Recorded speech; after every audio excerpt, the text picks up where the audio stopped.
one thing I think that I suffered from, not many of my teammates probably did, but I was so ingrained in sports and then making sure I had good enough grades to continue playing sports was that go out and meet people, go out and network, Yeah. go out and, network's a very formal and professional way of saying it, but go out and meet people from different walks of life.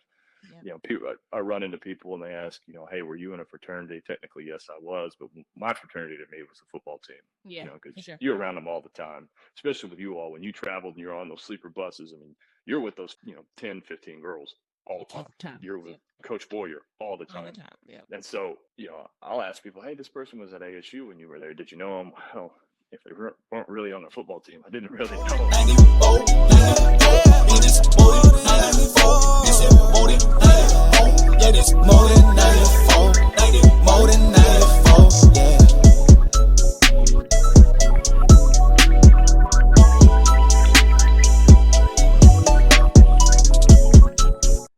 What's up, guys? Welcome to another episode of More Than 94, where athletes redefine success. And today's guest, we have Taylor Stockemer. He's from Fort Smith, Arkansas, alumni of Arkansas State University. He was a wide receiver from 2008 to 2013, and he is currently now an attorney, and he works for Friday, Eldridge, and Clark LLP, located in Little Rock, Arkansas. Welcome to the podcast, Taylor. Hey, glad to be here. Glad to have you. Um, Again, I'm just run down every time I do the podcast. Is a rundown, just taking those athletes, those stories, highlighting the stories of athletes that went professional in something other than sports, and in your case, an attorney.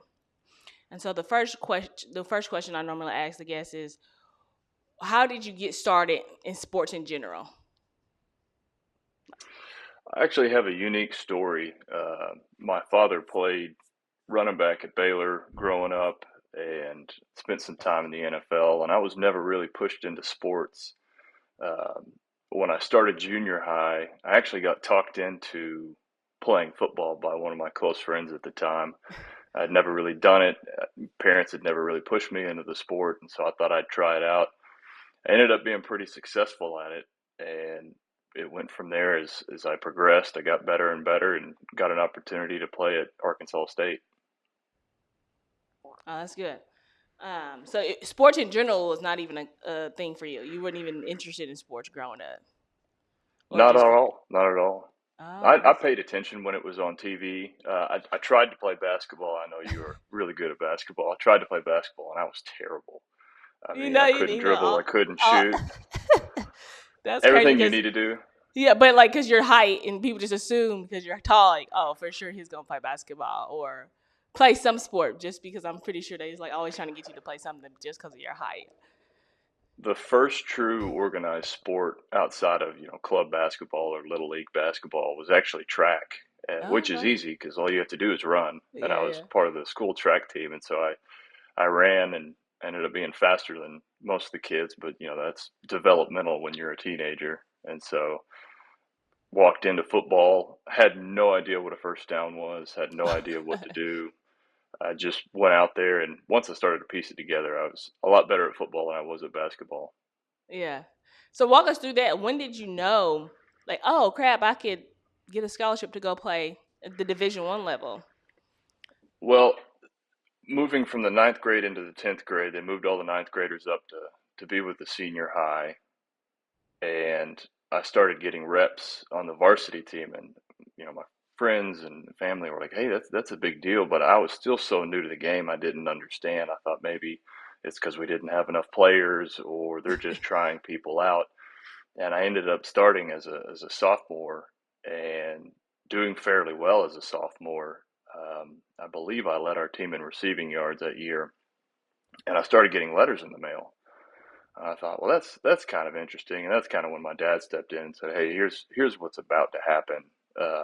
You're going to be recruited, and people are going to start looking at you. The more success you have, there may be an opportunity to continue playing football." And it never really crossed my mind until my junior year when I started being heavily recruited.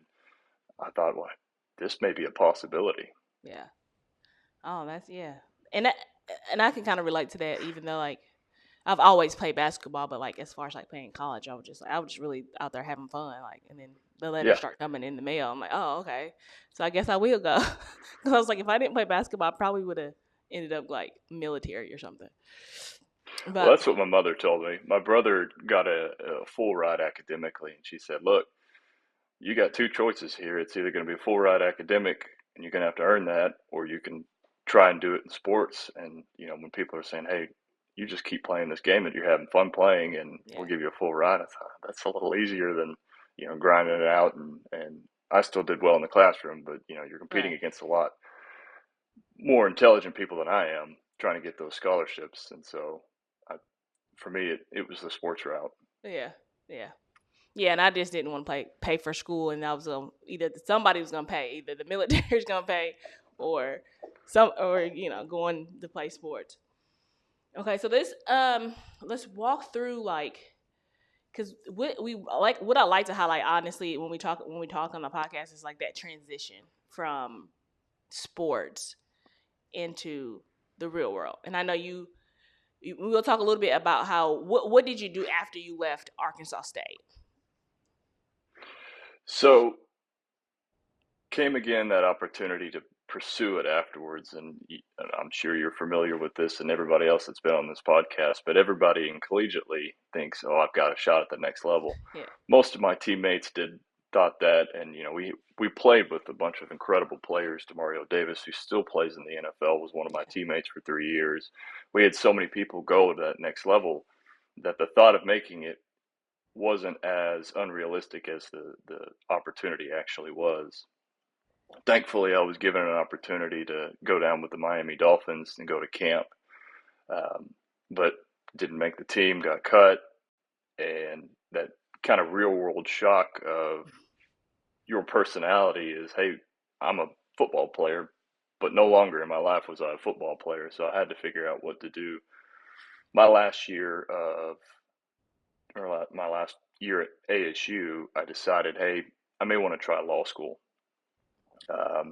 Thankfully, I was able to get an undergrad and grad school while I was playing there, and I thought, man, I'm not ready for the real world. I got to prolong the real world as long as I can. So during my senior year, I took the admissions test for law school and applied to different law schools, and I thought, if I don't make it going pro, this is something I think I'm going to do.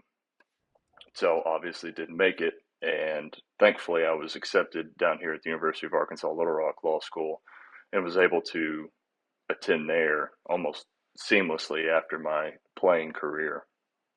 okay. And so was that like your like going into college, was being a lawyer always a thing that you wanted to do? It's just that. Not at all. Oh, okay. So Not at all. what did you want to do before you decided to? And how did you get to the point of I, like I'm gonna do law school first? I so when I first showed up at ASU, you go through the summer program, and they tell you, hey, you need to pick a major and all that. And so I decided, I'd been talking to people like, oh, you need to try an engineer. I made it through 1 week, and I was like, this isn't for me. Yeah, This is that's not tough. for me. Thankfully, some of my teammates, went the business route, and I thought, well, this, I'm good with numbers. This makes sense to me. So our quarterback at the time, Corey Leonard, was able to get an undergrad and grad school degree, MBA, and a degree in finance. And I thought, that's something I can do that Yeah, I feel like will give me a lot of opportunities. I've always been told, hey, set yourself up just in case sports fail. But you don't ever think about that when you're playing. You're just like, right. okay, I need to make sure this is okay. So once that came, and I realized there was an end in sight, seemingly, I thought, well, I'll go to law school. And I had a mentor my freshman year, Jamel Garrett, who Oh, went I to heard law that. school. Who Yeah. was, if you remember Jamel, Yes. he was heavily influencing on that decision. I always admire him. He's brilliant, um, very logical, very reasoning. And I thought, man, if I could just be half of what he is, I thought, that'd be a good opportunity. And he always told me, because he was going through law school at the time I was playing, so he was able to tell me, hey, this is what it's like. Yeah. And he said, the education itself, it will help you. And so I thought, kind of to delay the inevitable, I thought, well, I probably need to push this out and go to school some more. Yeah. Yeah. So yeah, I know. What you mean. I think he went to our University of Arkansas for law school, right? Hmm. Yeah, yeah, Yep. yeah. And so like what and I guess if people when people are listening to this, what was scary about just going straight into adulthood, and why did you think you had to prolong it by going into school? You just didn't know like what to do, or what was that hesitation? Well, something as athletes, I think we take advantage of and we don't appreciate the structure that sports provides. Yes. You're always told where to be, when to be there, how long it's going to be. Yeah. Your day's planned for 5 years straight if you play collegiately and you get a redshirt year. Even when you're in high school, you've got school, but you got practice at this time, you've got Yeah. training at this time, you got to eat at this time, you got to go to bed, or you're forced into this rigid schedule. And then once you leave, I mean, it ends And just yeah, like that. that. And there's nobody watching you. There's nobody monitoring your meals and your training and all of that. So you're thrown into this world when you've been encapsulated into this structure for so long.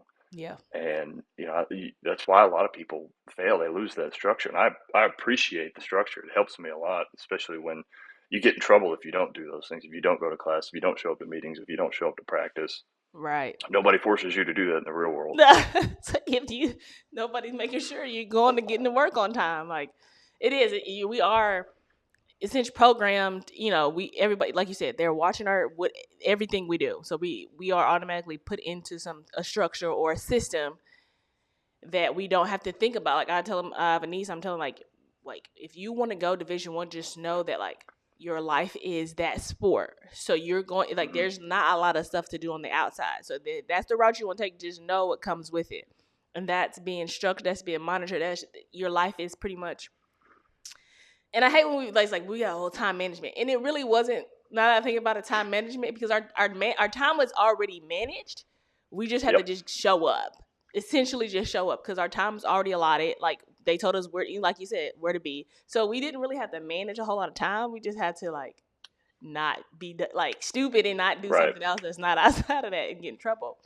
But as you can become an adult, and I don't think we talk enough about that. Like for me, it was nobody's having to tell me that I got to get up and go to weights or staying Hmm. in shape and Yep. conditioning. That was probably the toughest thing for me as an adult. It's just not like I got to go and work out on my own. Like there's nobody waiting for me. There's nobody telling me how many reps I got to do. There's like Yep. that part for me was a real struggle after sports because I'm like I'm so tired. Like I don't want to do another Olympic lift in my life again.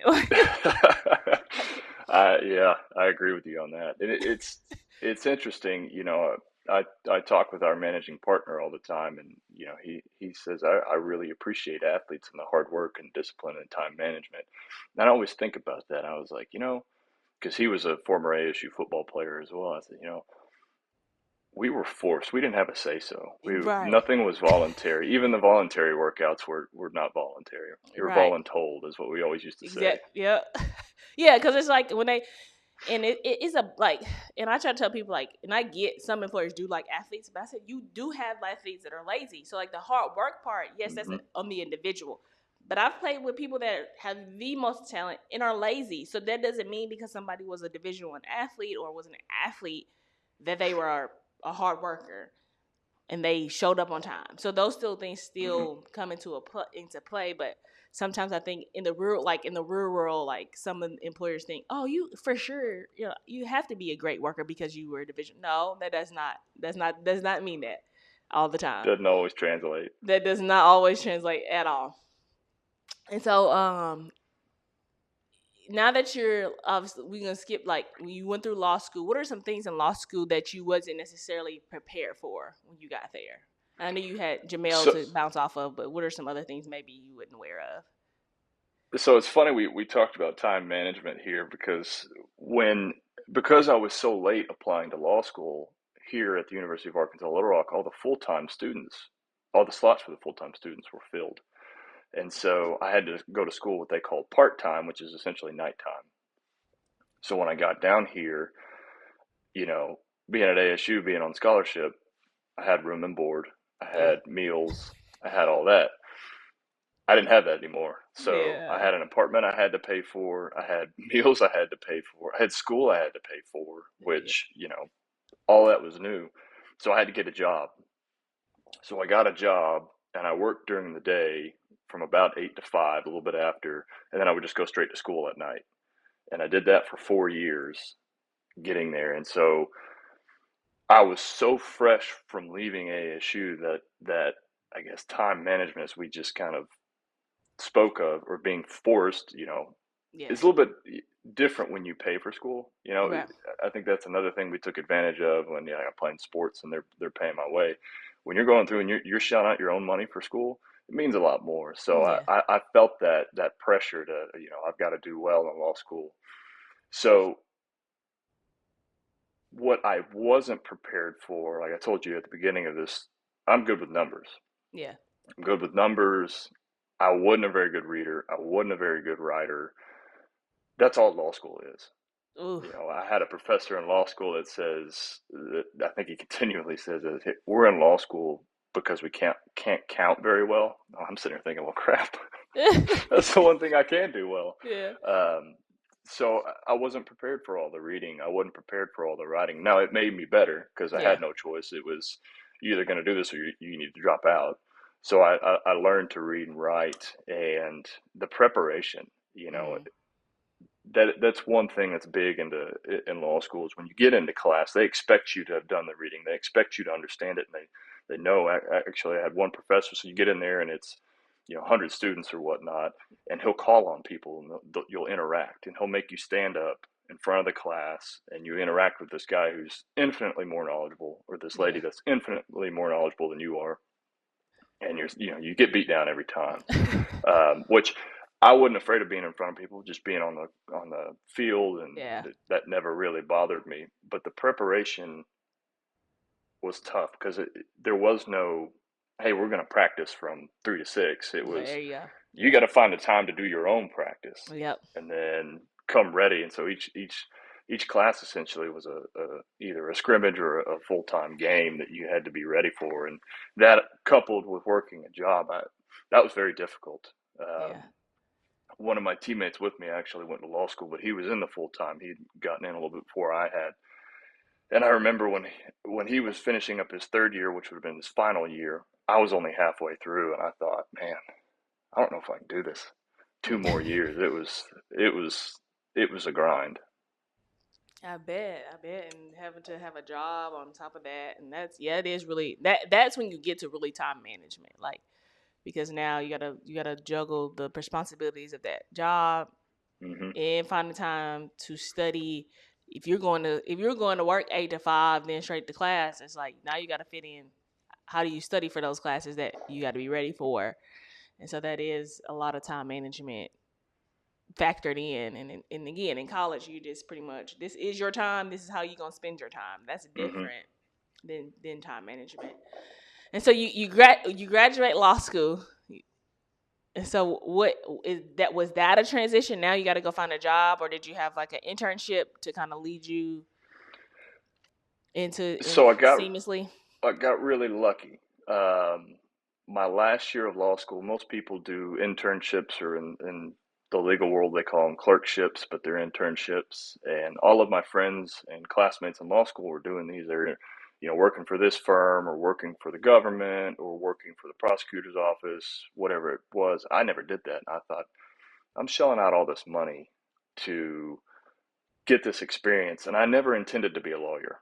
So that's kind of a weird thing. I never intended to be a lawyer. When I worked during law school, I was at a financial investment firm. So I thought I like it here. I like the people here.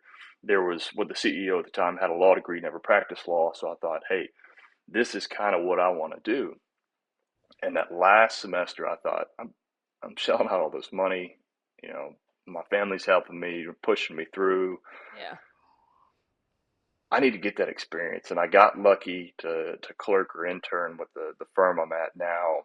And they came to me and said, hey, here's an opportunity. And I thought, I don't want to be an attorney. I mean, I went through law school, and there's a big difference between practicing law and going through law school. And I thought, I've already got this job, you know,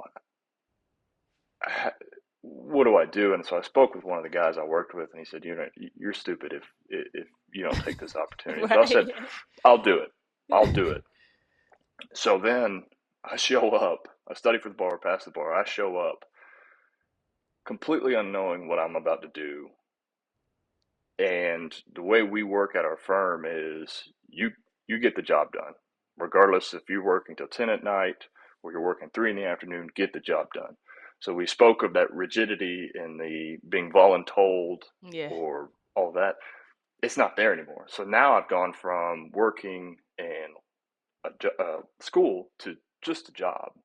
So I remember my first few days just sitting there working and then leaving and having that expectation that I'm about to go to school. And I felt like I didn't know what to do. I mean, no one was sitting there telling me what to do. No one was sitting there telling me I had to be here at this time, and no one, I didn't have classes started at 6:30.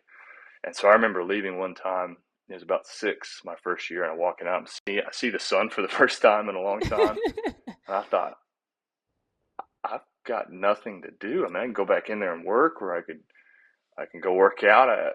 It was such a strange transition, just losing that structure Mm-hmm. and having to find, okay, this is what my life's going to be like. I need to implement those structures in place to make sure I don't fall out.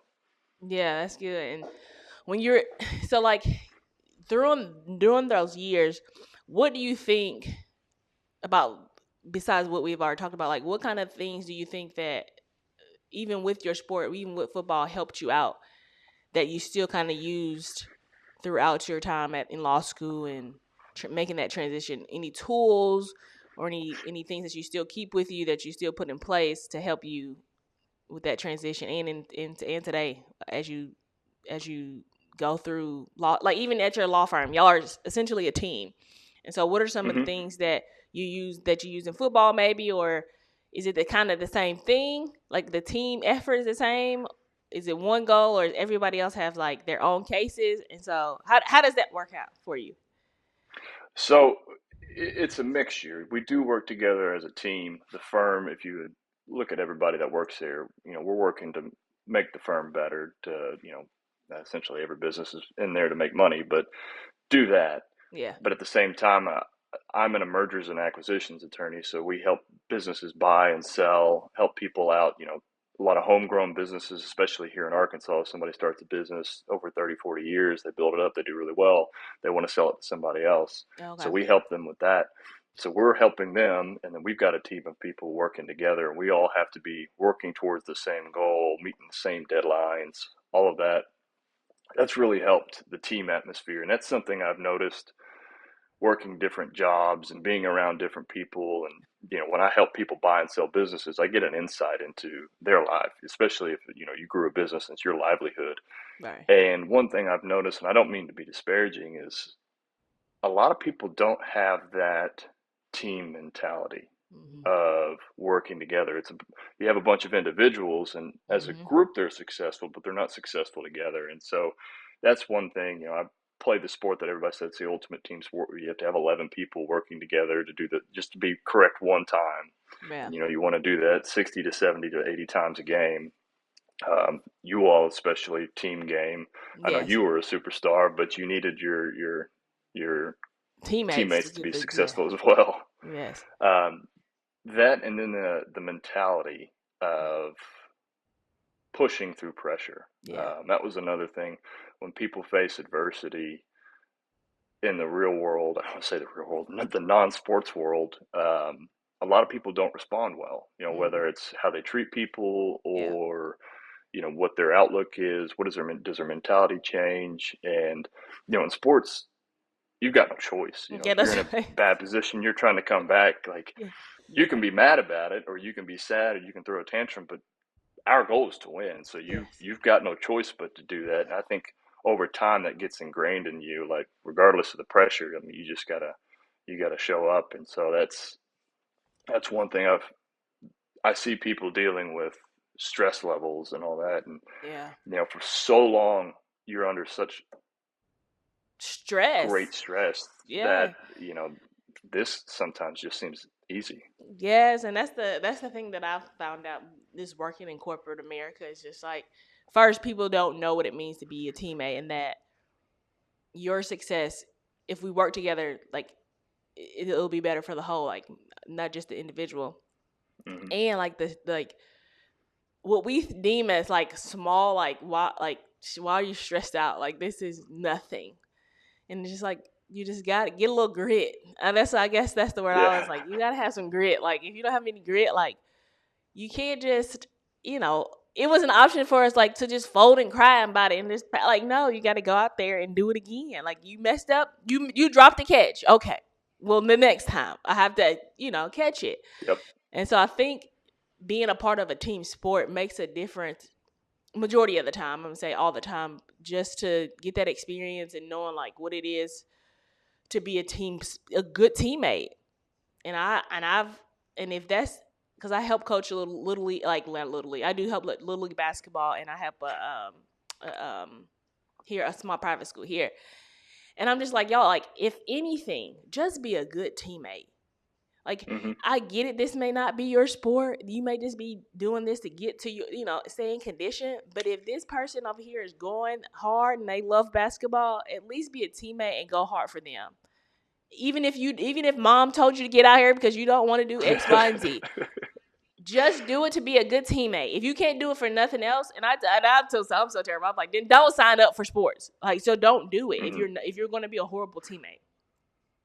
And so in the corporate world, like you have employees. I mean, you have coworkers, but at the end, it's one goal. And I think sometimes we miss that, thinking, because you got a paycheck. Well, I'm here for a paycheck. I get that, but at the same time, everybody can be successful if you just work together. And that's been the toughest thing for me to like accept, almost, when people just Mm-hmm. don't want to be a part of the team and they just gonna go do their own thing. And I'm just like, but you would get further if you just be a part of the team. And so Yep. that was a big struggle for me. I'm like, what? And then just not having grit, like get tough. Like, it's just Yeah. I don't have any other words, but get tough. Like, what are you doing? So that's You been. know, that Go ahead. that was something that I was thankful that I learned pretty early on. I had some coaches that brought out the toughness in us in high school. They were hard on us at times, and I remember specifically one coach. I actually had lunch with him a couple months ago. He was our strength and conditioning coach, and you know how they can be. Yeah. And he was pushing me and pushing me and pushing me, and I was about to break. I was like, I can't. And we spoke at that time a couple months back when we were having lunch, and he said, I remember that very vividly. And he said, but you know what, it made you tougher. And then going forward, pushed a little bit further in college, made you tougher, made you tougher, made you tougher. And I'm thankful for those experiences, because now whether I'm running or lifting or Yeah. working, I'm able to push a little bit, because I understand, it's uncomfortable, Yeah. but it's the development of it. You get better, and then I'm happier in the long run doing that. Yeah. Yeah. For sure. Just get that toughness. And so now that you're an adult, you had a job, you got a real job, and you talked about that time where it's like, oh, I don't have anything to do. Like, I could go in here and work. So talk about that. What do you fill your time with now? That's tough. It's I give a lot to work, Yeah. and I appreciate that. I enjoy what I do, and I'm thankful for that. Yeah. And so, to me, I try and make everything. I still simulate everything back to sports, because it's ingrained in me. Right.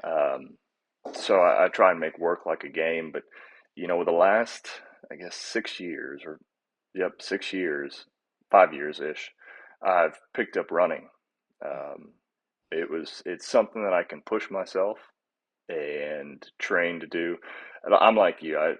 I enjoyed lifting weights, but It's not not where I want much to be. anymore. It's tough, and then the aches and the pains. I'm sure you're really beat up. I'm beat up. Hitting Yeah. people twice my size. I feel that pain.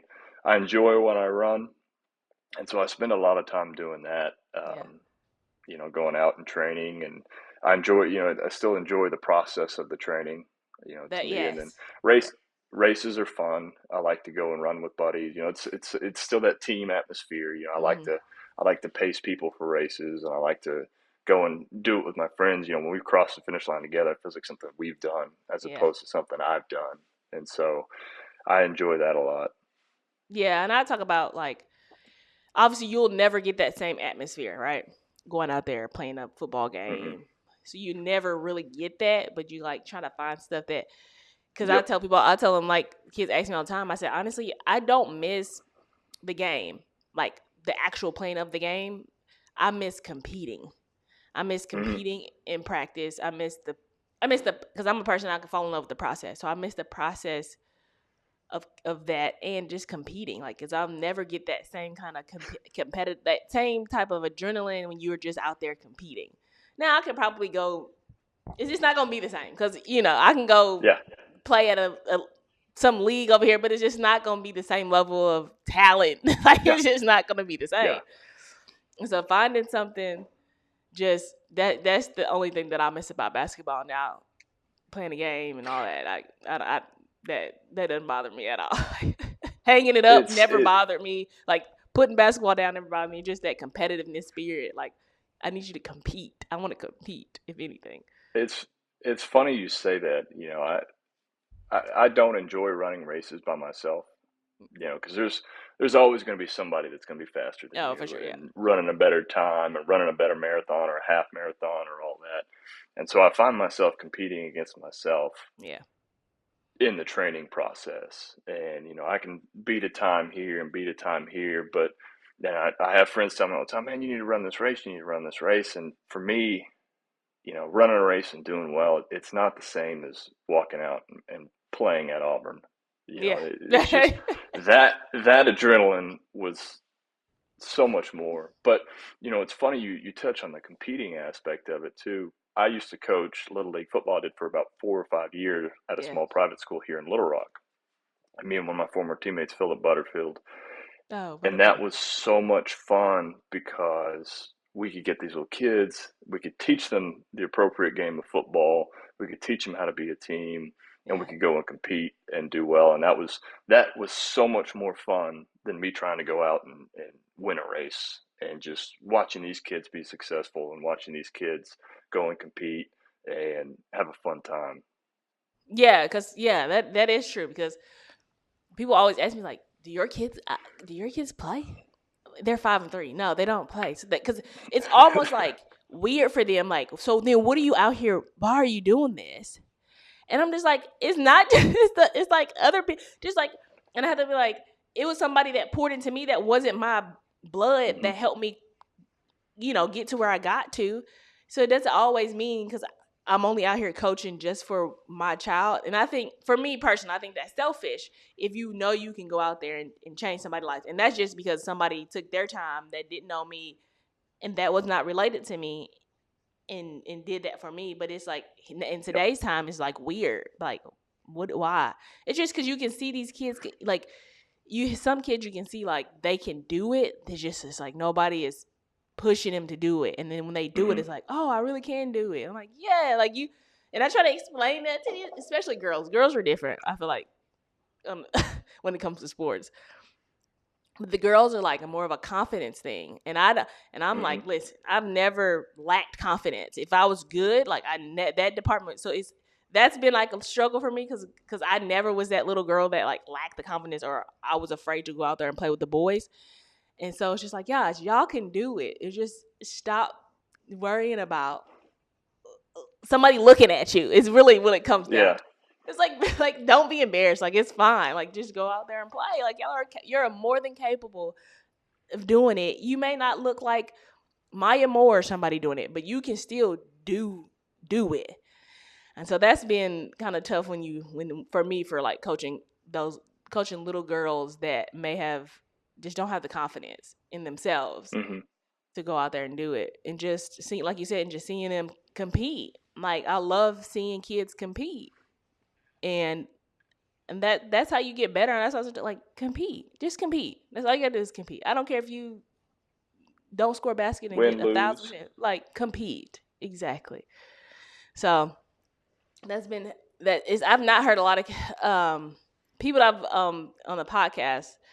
You're probably the first one that's gone and done like little league coaching that I've interviewed. Now that I think about that, It's a lot of fun. I will say it's not. There is some selfish aspect to it. Like I get enjoyment out of it, and I like them to be successful. But it is a little self fulfilling when you get to go out there and watch kids grow. I feel like I've made an impact, and I don't know if that's a negative or positive, but I feel like I've made an impact on some of these kids' lives. It's funny. I'll see them around town, or I'll see their parents yeah, around town. They'll come give me a big hug, and that's awesome. I mean, it warms a part of my heart that yeah, these kids still care, and I was able to do something for them. yeah. And so yeah, you're right because I'll see you like, hey, coach, and I'm like, what? Like, I'm not. Yeah, I'm like, it's oh, weird he's hearing talking that. to me. Yeah. So now, just to wrap it up, what are some pointers or like just some nuggets that you kind of want to reiterate for the listeners, or if anybody got anything out of this podcast, what is something that you just want them to hear more than anything that you said this whole time? It may just be the overarching theme of this podcast, but make sure you're set up Yeah. outside of sports. And I'm not saying don't give it all to sports. I mean, give it all to sports because you have to, or you're not going to be successful. Yeah. But make sure you're taking care of things outside of the playing field or the court or wherever you compete. I mean, it's just, I've seen too many people fail losing that structure and not having a backup plan. And you know what? If it's a situation like it's DeMario where you go and you play in the league and clearly one of the best players in ASU history, Yes. one of the best players in Saints history. I mean, Right. he's set and he's good, but that doesn't happen to everybody. No. And so there are still some that even make it to the pros and then they get done and they think, what am I going to do? So Yeah.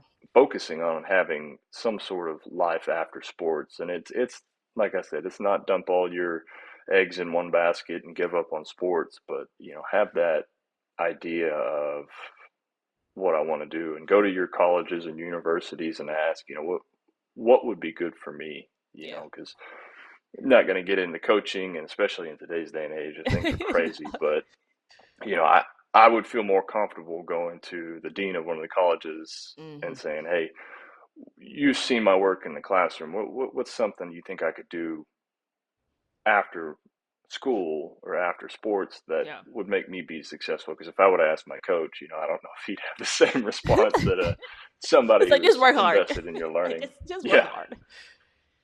But no, that's good because I was going to ask you. I was going to transition. I was like, what do you think? Or you may have enough. You may have more to say about it. Like, what's one thing that you would have wished that better prepared you for that transition during your college years to adulthood?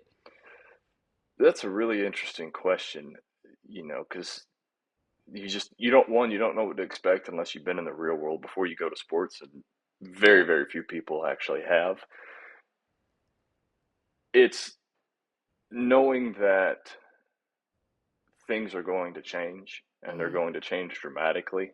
Yeah. And, it's kind of hard to say, the old heads always want to tell you, oh, you need to pay attention to this, you need to listen to this. And you're always, as a young kid, you're like, okay, yeah, yeah, I hear you, I hear you, I hear you. Yeah. And you don't pay attention, or maybe you have to. Um, but understanding that there's going to be a lot of change and that you need to understand things aren't always going to be the same. The structure specifically is not going to be the same. And so you need to start preparing yourself for that in Yeah. whatever avenue you take. And to one thing I think that I suffered from, not many of my teammates probably did, but I was so ingrained in sports and then making sure I had good enough grades to continue playing sports, was that go out and meet people, go out and network, Yeah. go out and, network's a very formal or professional way of saying it, but go out and meet people from different walks of life.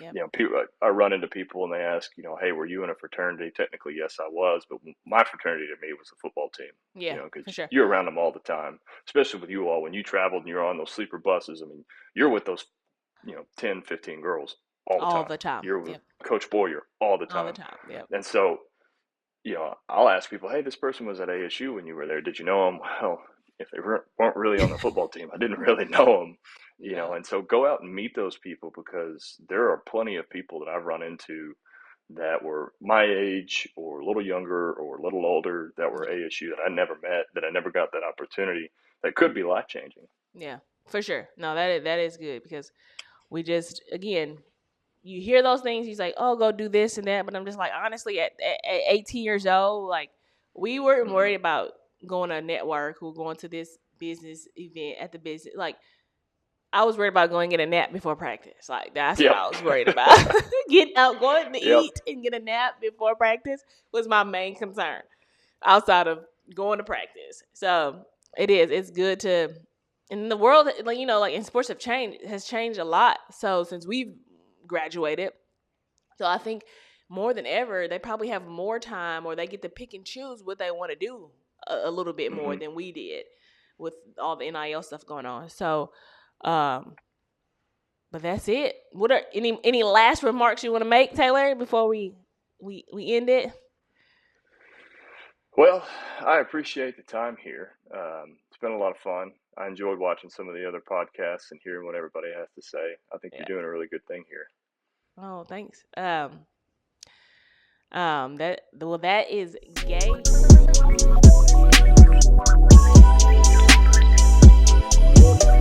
If I'ma start it, you know I'ma finish it. I'ma show all of you folk with the businesses. Walk